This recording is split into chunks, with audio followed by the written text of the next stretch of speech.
Hello, folks, and welcome to the Gallant Views Rangers podcast. Post-match reaction for Rangers women.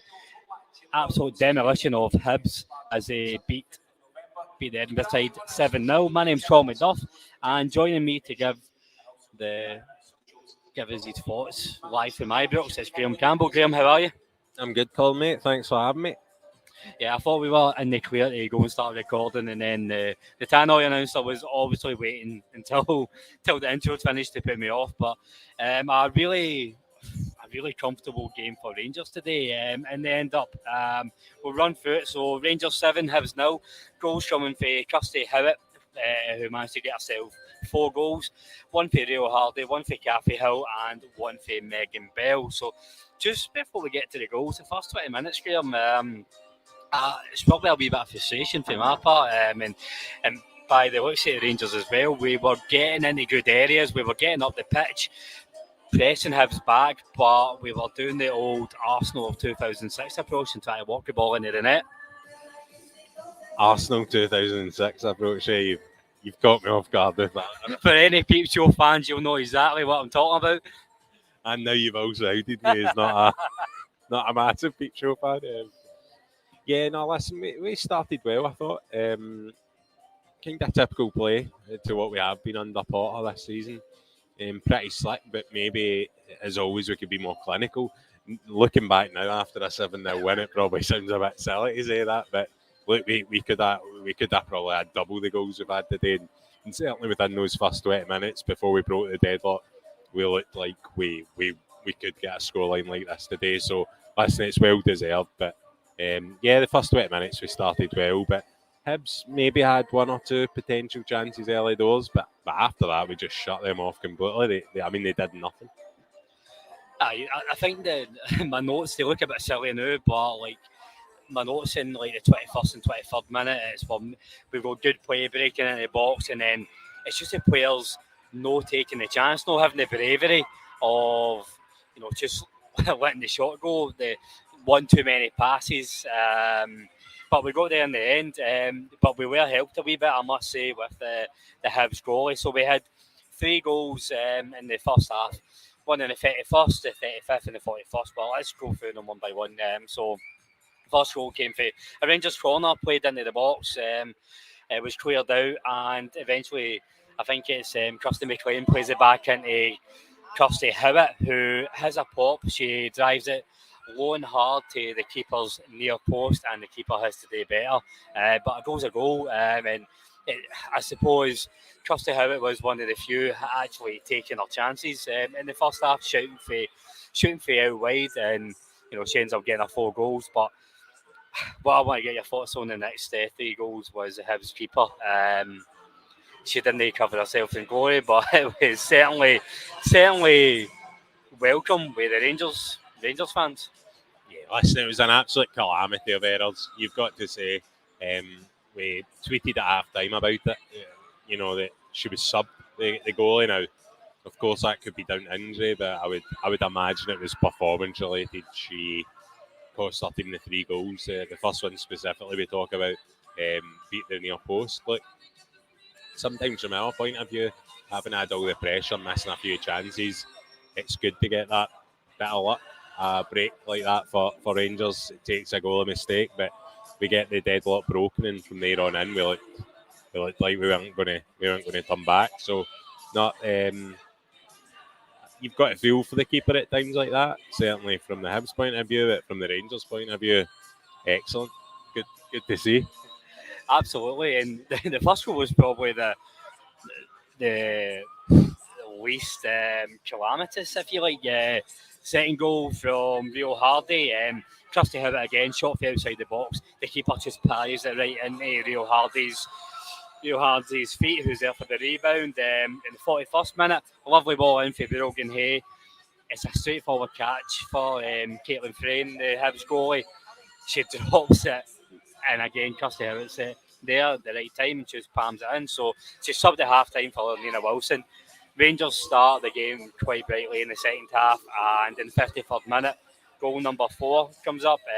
Rio Hardy picks the ball up in the right hand side, and gets to the byline. The Hibs player tries to jockey or shadow her, but Rio Hardy is just so strong on the ball.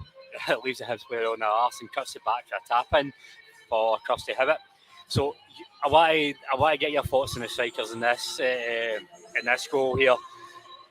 A wee bit of back and forth between you and I towards the end of the game. Who's the player of the match?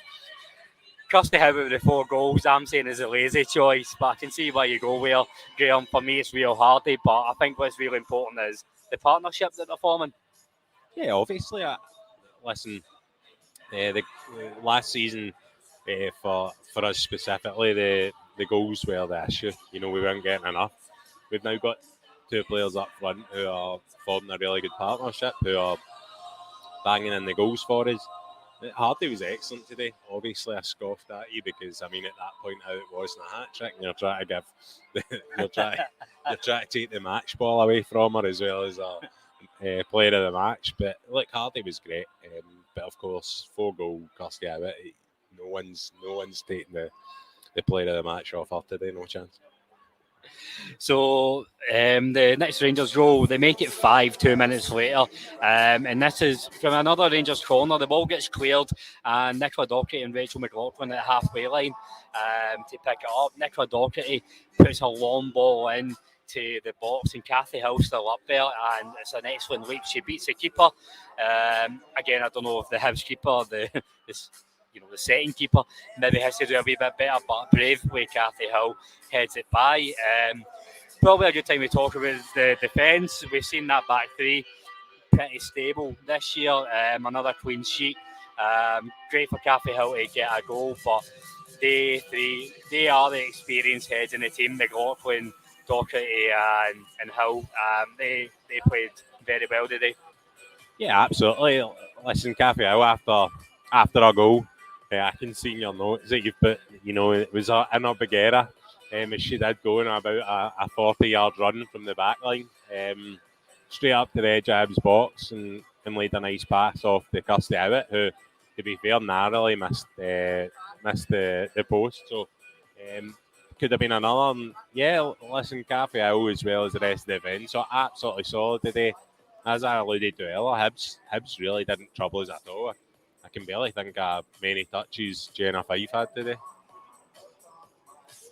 So there's a few Rangers subs then in the 62nd and 71st minute. First of all, Tess Medag, Bance and Macaulay come on for McLean, Cornet and Hay. And then in the 71st minute, Megan Bell and Michelle Coulson come on for Nicola Docherty and Rachel Rowe.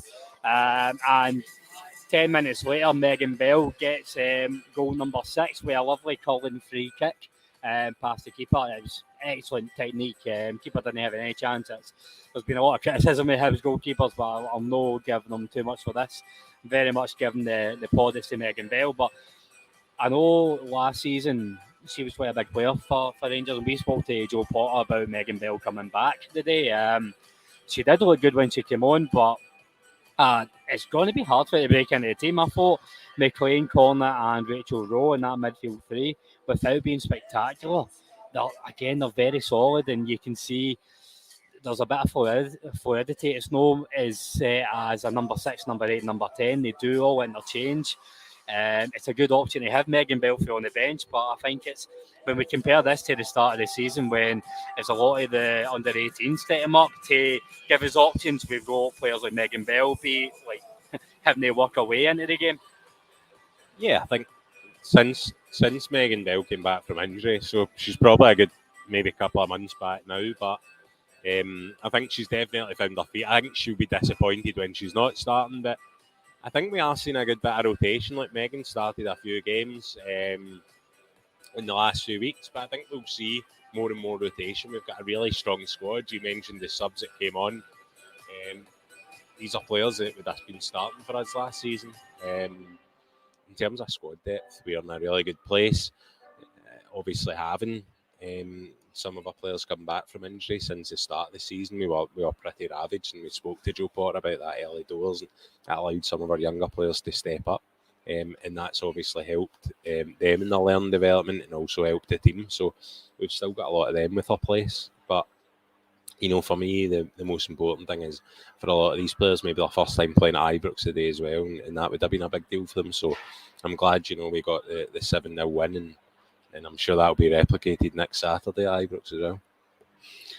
And then the 7th goal did come from some brilliant play down the right hand side. Rio Hardy plays the ball into the on-running Kirsty Howitt, who has a lovely finish curling it past the Hibs goalkeeper to make it a very happy Ibrox at the end, with the sun shining on the Sandy Jardine stand, where there's a good probably, would you say, 1,000 there in the Sandy Jardine stand.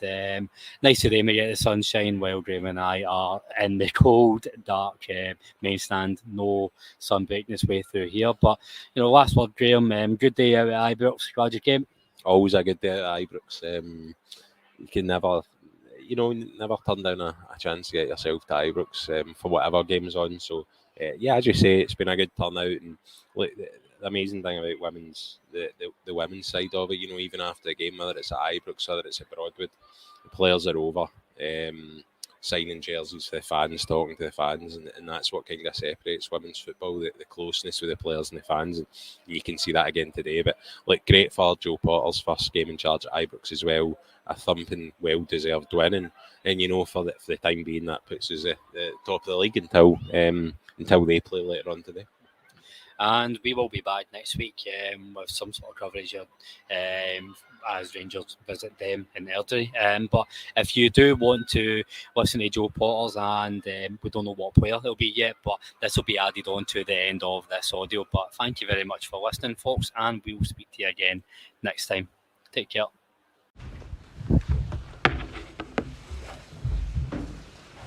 It's a cold one. It is. It is cold in here, isn't it? Weirdly cold in here. So just your thoughts on that? It seemed to be from kind of first minute to last. Yeah, that's something that we've really tried to work on, is starting strong in games, because we've been guilty of starting a little bit sluggish in previous games and giving opponents opportunities early on. So it was pleasing for me to see that we started from minute one and started to create more and more opportunities as the game went on. How did you feel about playing at Ibrox? Yeah, I loved it. It's great. These are the stadiums that you want to be playing in. The pitch is beautiful. I think you can see it really helps us in our style of play and how we want to play football. And it was really nice to see the girls with a smile on their faces and enjoying it too. What can the game do as a whole? Maybe just to generate a wee bit more interest and just to try and fill it up a bit more. I think I'm not sure if we've got an attendance for today, but it would be nice to maybe see a few more people come in. How can we do that? It's difficult. It's hard to pinpoint it on one thing. I think as we keep doing well and winning, and you see it down in England, it took many years of it being professional to get attendances up week in, week out. Sometimes it's tough. It takes to win things and win things well and win things regularly. You've got to keep competing and keep performing. We do as much as we can to push the media side and promote the games as much as possible. That's all we can keep doing, really. I'm not sure we can do more than what we are, other than maybe win more games, win more trophies, and as a national setup, hopefully starting to qualify for Euros and World Cups. That will hopefully bring more supporters along as well. It would be easy to concentrate on the goal scorers today, but I thought there was quite a few performances stood out, in particular Jodie McLeary. Were there any other of your players you'd like to bring out for some praise? Yeah, I thought Kathy Hill was excellent. She's been a real leader for us at the back, and we're asking them to do things differently than what they have been used to previously.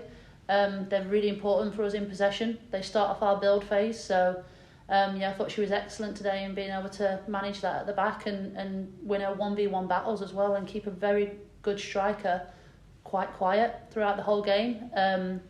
That back three that I've had have really built a good rapport and a strong relationship, and they've been really impressive for me over the last few weeks as well. So despite the scoreline, I actually thought Hibs, although obviously they shut you out for the first 35 minutes, wouldn't be too depreciating of them, but was that a good workout for you today? And did you take much cognizance before the game of the size of the pitch of Ibrox with maximum dimensions. Does Yeah. that suit the style of play the club's got? Yeah, it does. You know, we do play with width. You know, we play with wide players. We do have some pace in that area as well. So we know we've got some things to really exploit in the opposition. We focused on being patient today. We knew we had to be patient. We knew that Hibs were going to make it very, very difficult for us out of possession.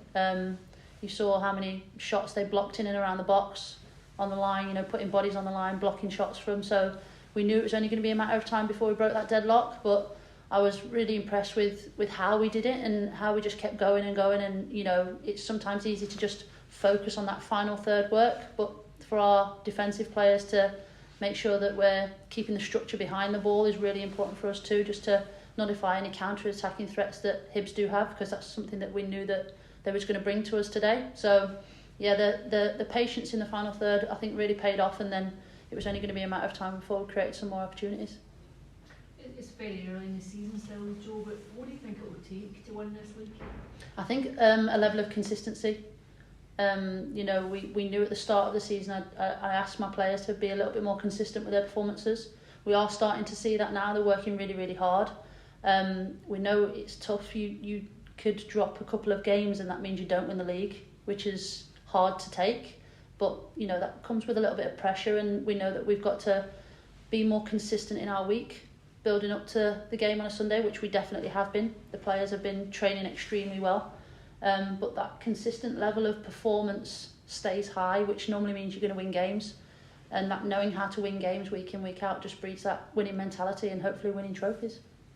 In terms of preparation for next week, also away to Celtic, how do you find the balance of tailoring your preparation to, you know, one of the stronger sides in the league, but not giving up yourselves and how you want to play the game? We'll treat the Celtic game as we've treated every other game this year. It will be exactly the preparation what we've done for Hibs. We'll give the players Celtic's strengths and weaknesses, and we'll look at ourselves and how we can exploit them. You know, we won't change too much. I think if you're changing throughout the week, it puts an onus on a game that doesn't really need to be there. It's still another game that we want to go into and get 3 points and perform really well. So for me, that preparation and the process will never change no matter who we're playing, if it's a cup final or if we're playing the first game of the season. So that'll stay consistent from me. If I'm asking the players to be consistent, that's something that me and my staff have got to be as well. Are those the games you think where the league will be won and lost? Maybe not this early. I think when we talk about inconsistency of other games, you can see that there's teams taking points off everyone really around. So yeah, I think I'm not too sure it will be lost this early in the season, but it's always good for momentum swings and getting your nose in front and trying to keep your nose in front.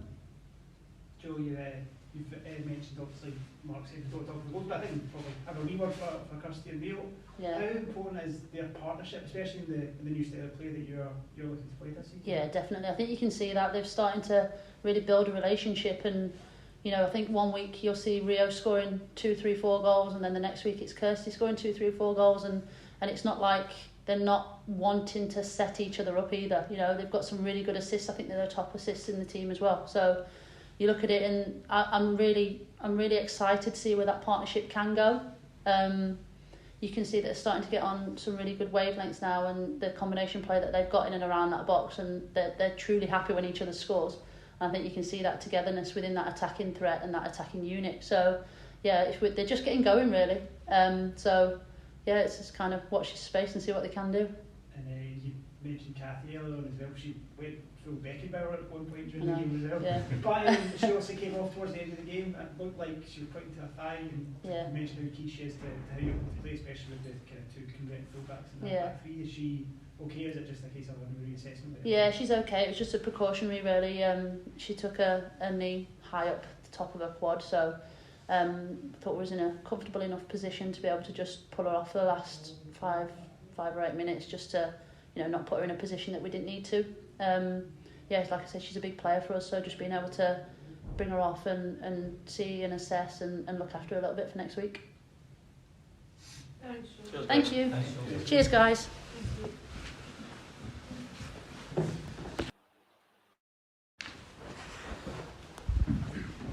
Goodness, it's freezing in here. Expenses spared. I know, sorry.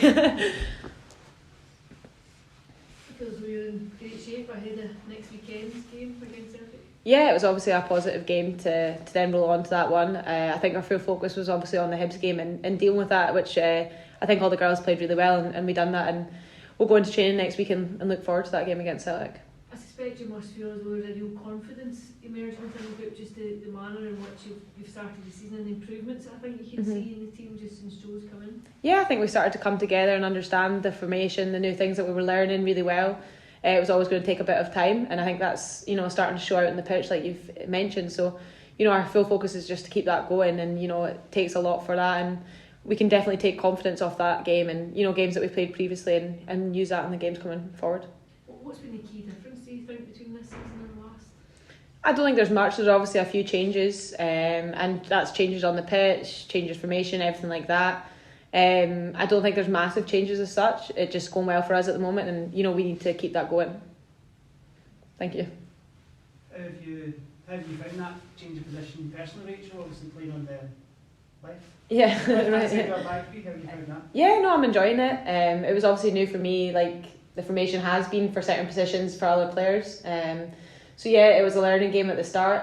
But I'm starting to understand it a lot more and whatnot. So I enjoy it just the same. I can still get forward when I can, so I enjoy that part too. I was going to say, I know you can still do that. Is that part of the role and understanding that, and that sometimes you can follow on, but if Nick does it on the other side, for example, you've got to do that. Yeah, of course. I think it's just us all understanding when certain players go forward, who fills in for that, and I think that's another learning curve that we had of knowing other people's roles as well as just our own. So I think that's starting to show. So like you say, if I go forward or Nick goes forward, then we just swing around and other people will fill in that gap, and I think that's working really well for us at the moment. Can I make up? I can ask you a question about something I noticed that all the players were wearing today. Mhm. It was you all had a thing wrist tape on. I think I know what it is, but I don't know for certain. So can you? Yeah, it was obviously just to do with breast cancer awareness, and we want to show support for that. And I think all the players were more than happy to do so, of course, and that can be quite a home as well within our team, and we want to show and support in any way we can, and bring awareness to that. Just actually about Kirsty as well, that's four goals today. Mm-hmm. Do you feel as though there's a real menace about the forward line this term? Yeah, absolutely. I think obviously there's been goals elsewhere as well, but I think Rio and Kirsty have really came into their own today, and obviously Kirsty getting a few more as well today is what we need from our strikers, and it's really good to see them doing that, and they should take confidence for that and certainly use it in the games coming up.